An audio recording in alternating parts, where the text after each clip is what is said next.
Everyone, आप सब कैसे हो। आपको मेरी स्टोरी पसंद आए तो लाइक कमेंट शेयर करना मत भूलिएगा। तो चलो स्टोरी स्टार्ट करते हैं। हमने देखा था पिछले एपिसोड में कि चैंग और शीचैन की शादी हो रही होती है। उसके बाद अंकल कुरैन और जियांग फेमिया ये दोनों बात कर रहे होते हैं। और तभी अंकल कुरैन जियांग फेमिया से पूछते हैं, वैसे कुरैन, तुम विहिंग की शादी की बात ऐसे कहना ही था कि पीछे से कोई कहता है। Hello everyone. ये सुनते के साथ ही, ये आवाज़ सुनते के साथ अंकल गुस्से में पलट कर कहते हैं, तुम्हारी हिम्मत कैसे हुई यहाँ आने की। तभी वो सामने वाला इंसान कहता है, उफ, तो तुमने क्या सोचा था, तुम मुझसे यहाँ से लेकर जाओगे और मैं जाने दूंगा। ऐसे कहकर वो बहुत ही गंदी स्माइल के साथ आगे बढ़ रहा होता है। तभी अंकल कहते हैं, तो क्या यहाँ अपनी मौत के लिए आए हो। वो कहता है, मेरी मौत और मुझे कौन मारेगा मिस्टर लैन। ऐसा कहकर वो बहुत ही गंदी स्माइल दे रहा होता है। तभी जियांग फेमिया कहते हैं, वेंड रोहान, तुम यहाँ इनवाइटेड नहीं हो तो फिर तुम मेरे क्लैन में कर क्या रहे हो। ऐसे कहकर वो अपने दांत पीस रहे होते हैं। तभी वेंड रोहान कहता है, उफ, तुम इतनी कीमती चीज़ अपने पास रखोगे और उम्मीद करते हो कि उसे कोई लेने भी नहीं आएगा। ऐसा कहकर वो एक नज़र भीड़ में खड़े विहिंग की तरफ देखता है। तभी उसका बेटा सामने आते हुए कहता है, डैड, ये कितना प्रिटी है ना, प्रीशियस। तभी वेन रोहान कहता है, हाँ, प्रीशियस भी और ख़ास भी। ऐसे कहकर वो बहुत ही गंदी नज़र से दोनों ही बाप बेटे विंग की तरफ देख रहे होते हैं। तभी चैंग गुस्से में दांत पीसते हुए कहता है, मेरे भाई की तरफ गंदी नज़र भी डाली तो तुम दोनों की आंखें फोड़ दूंगा। ऐसे कहकर वो गुस्से में अपनी तलवार को अनसील करने लगता है। तभी वेन रोहान कहता है, ओ, जवान खून काफ़ी जल्दी उछलने लगता है। ऐसे कहकर वो जियांग फेमिया की तरफ देखकर कहता है, अपने बेटे से कहो कि ऐसे आए हुए मेहमानों का स्वागत नहीं करते। तभी जियांग फेमिया कहते हैं, तुम जैसे बिन बुलाए मेहमान का स्वागत, वाह, क्या मजाक चल रहा है। ऐसा कहकर वो वेन रोहान से कहते हैं, निकलो मेरे क्लैन से।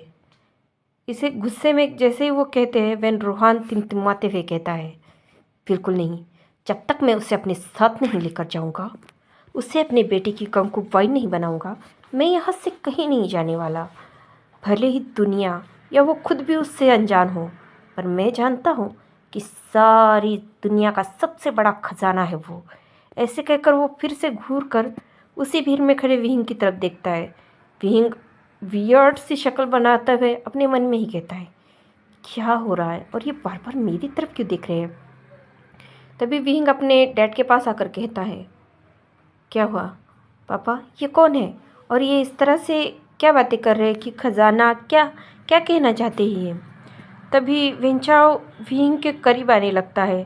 तभी सामने शीचैन और चैंग खड़े हो जाते हैं और कहते हैं, खबरदार जो उसे छुआ भी तो। तभी विंचाओ कहता है, उफ, मैं तो डर गया, तो तुम दोनों मुझे रोकोगे। ऐसे कहकर वो अपनी ब्लैक मैजिक से चैंग और शीचैन पर वार करता है। दोनों ही बहुत दूर जाकर गिरते हैं और वेंचाओ उन दोनों की तरफ क्रिप्पी स्माइल देते हुए कहता है, ओह सॉरी, गलती से हो गया। ऐसे कहकर वो जैसे ही विंग की तरफ पलटता है, उसके सामने कोई और ही खड़ा होता है जो बहुत ही स्ट्रॉन्ग और डोमिनेटेड। उसकी आंखें गुस्से में लिटरली लाल होकर ऐसे कह रही थी जैसे मानो इनका अपने आंखों से ही इसने भस्म कर दे। उसका गुस्से वाला फेस देखकर कोई भी कह सकता था कि लिटरली डेविल धरती पर उतर आया है। पर जो अनजान था वो था विहिंग, जो उसके पीछे खड़े होकर भी बस अपने सामने खड़े हुए इंसान की तरफ बस मासूमियत से देख रहा था, जैसे उसे लग रहा था कि कुछ भी नहीं है, बस सामने उसके कोई आकर खड़ा है। वेंचाओ उस इंसान को इतने गुस्से में देखकर थोड़ा पीछे सरक जाता है और कहता है, तुम कौन हो और तुम ऐसे मेरे सामने से हटो। ऐसे कहकर वेंचाओ उसकी तरफ देख रहा होता है। वो सामने वाला इंसान कहता है, तुम्हारी हिम्मत कैसे हुई उसके पास भी आने की। ऐसा कहकर वो सामने वाला इंसान उस वेंचाओ की तरफ गुस्से में अपनी तलवार फेंकता है। वो इंसान कहता है, तुम्हारी हिम्मत भी कैसे हुई उसको देखने की, उसे देखने की इजाज़त तुम्हें दी किसने। ऐसे कहकर वो बहुत ही गुस्से में वेंचाओ पर वार किए जा रहा होता है। वेंचाओ उसके वार को डॉच करते हुए पीछे हट जाता है। तभी विंग अपने डैड के पास जाता है और कहता है, जैसे ही वो लोग फिर से शुयांग की तरफ देखने लगते हैं, शुयांग जो वेंचाओ से लड़ रहा होता है और वेन रोहान अपने डार्क एनर्जी से थ्रू किए हुए पपेट को उन बाकी सारे लोगों को ऊपर छोड़ देता है। थोड़ी ही देर में वहाँ एक बैटल फाइट शुरू हो जाती है। मैडम यू अपने हाथ में जीडियान को लेकर विंग के प्रोटेक्शन में खड़ी हो जाती है, साथ में यानली भी। वो विंग को प्रोटेक्ट कर ही रहे होते हैं, तभी वो देखते हैं कि धीरे धीरे सारे कल्टीवेटर्स मारे जा रहे हैं और अंकल कुरैन और अंकल जियांग फेमिया भी दोनों को भी घुटनों के बल लाकर बैठा दिया है। तभी शिचैन की आवाज़ आती है, अपनी जीत पर खुशी मत मनाओ वेन रोहान, क्योंकि अभी तुम्हारी मौत बाकी है।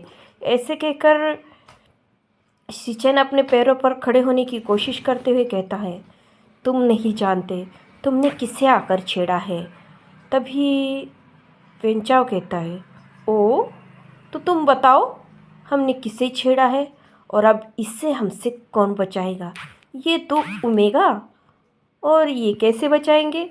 ऐसा कहकर वो उनकी तरफ बहुत ही गंदी स्माइल दे रहा होता है। तभी शिचैन कहता है, बचाएगा, ज़रूर बचाएगा, क्योंकि तुम नहीं जानते वो किसके संरक्षण में है। ऐसा कहकर वो बैटल के सभी लोगों से कहता है, अपने अपने पैरों पे खड़े हो और पीछे हटो, अब कोई फाइट नहीं करेगा। जैसे ही ये शिचैन की आवाज़ सुनती है, चैंग शिचैन की ओर देखता है। तभी शिचैन उसे इंश्योरेंटली नोट करते हुए कहता है, मुझ पे ट्रस्ट करो, विहिंग को आज कुछ नहीं होगा। विहिंग उसी के हाथों में जाएगा जो विहिंग के काबिल है और खुद विहिंग के लिए बना है। ऐसे कहकर वो अपने अंकल के पास जाता और कहता है, वो कहाँ है, उसे यहाँ आना होगा। तभी अंकल कहते हैं, ज़रूरत नहीं है, जैसे ही ये दोनों विहिंग के दायरे में जाएंगे वो खुद यहाँ आ जाएगा। ये कहकर वो वेंचाओ और वेन रोहान की तरफ देखते हैं और हंसने लगते हैं दोनों भी। तभी शिचैन मैडम यू से कहता है, मॉम विहिंग के सामने से हटिए, इन्हें बहुत शौक है ना अपनी मौत को बुलाने का, तो आज इन्हें पता चल ही जाए कि मौत किसे कहते हैं। ऐसा कहकर वो यानली की तरफ देखता है और मैडम यू की तरफ। यानली अपनी माँ का हाथ पकड़ती है और विंग के सामने से उन्हें हटा देती है। तभी मैडम यू कहती है, यानली मेरा बच्चा। तभी वो कहती है, माँ अब उसकी रक्षा वो करेगा जो उसके लिए सारी दुनिया के बंधन तोड़ के आया है। तभी मैडम यू कहती, क्या मतलब। तभी यानली कहती है, बहुत शौक है ना वेन रोहान तुम्हें विहिंग को अपने बेटे की कंक्यूबाइन बनाने का। विहिंग को अगर छू पाए ना तो मैं खुद तुम्हें विहिंग दे दूँगी। ऐसे कहकर यानली वही सामने जियांग फेमिया के तरफ देख कर कहती है, क्यों पापा। तभी वो भी अपनी पैरों पे खड़े होते हुए कहते हैं, हाँ क्यों नहीं, ज़रूर। ऐसा कहकर वो दोनों ही हंसने लगते हैं। तब मैडम यू अभी भी विहिंग की चिंता कर रही होती है और कहती है, यानली। तभी यानली कहती है, नहीं माँ अभी नहीं। ऐसा कहकर वो विहिंग की तरफ देखती है जो डर रहा होता है और वेन रोहान की तरफ देखता है।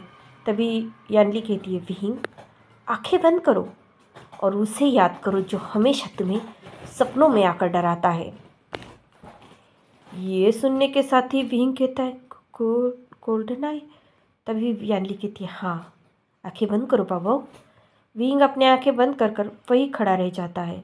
यानली कहती, कोशिश करो वेंचाओ विहिंग को अपना बनाने की, अब तुम्हें पता चल जाएगा कि विहिंग चीज़ क्या है। ऐसे कहकर यानली पीछे हट जाती है। तभी वेंचाओ अपनी ताकत के दम पर उड़ते हुए कहता है, ओह रियली, और मुझे कौन रोकेगा, मैं भी तो देखूं। ऐसा कहकर वो जैसे जैसे विहिंग की तरफ बढ़ रहा होता है, विहिंग के आसपास अचानक से ही वाइट और ब्लैक दो एनर्जी एमिट होने लगती है। ये सब वेंड्रोहान देखकर कहता है, ये क्या है। तभी यानली कहती है, तुम्हारे बेटे की मौत आ रही है। बहुत शौक है ना तुम्हें विहिंग को अपनाने का। अब तुम्हें पता चलेगा कि विहिंग पर नज़र डालने वाले की क्या हालत होती है। कोशिश नहीं करोगे बेंचाओ। ऐसे कहकर यानली उसकी तरफ देखती है। तभी शिचान कहता है, हाँ कोशिश करो, ताकि मैं भी देखूं तुम्हें कैसी दर्दनाक मौत मिलती है बेंचाओ। ऐसे कहकर शिचैन और यानली दोनों ही हंसने लगते हैं और चैंग के कुछ भी समझ में नहीं आ रहा होता है। तभी यानली कहती है, वाह क्या नज़ारा होगा ना जब इन दोनों बाप बेटे की लाश देखने को मिलेगी। अपनी ही बेटी के मुंह से ऐसी बातें सुनकर मैडम यू यानली के पास आकर कहती, यानली। तभी यानली कहती, विश्वास रखो माँ, वो आएगा, और जब वो आएगा तो इन सब की कहानी ख़त्म कर कर जाएगा। उसने कई सदियों तक विहिंग का इंतज़ार किया है, कई परीक्षाएं दी है, कई इम्तिहान दिए हैं उसने, सिर्फ विहिंग तक आने के लिए। उसने इस दुनिया में भी आया है ना तो सिर्फ विहिंग के लिए। जैसे मैंने कहा था वो ज़रूर आएगा।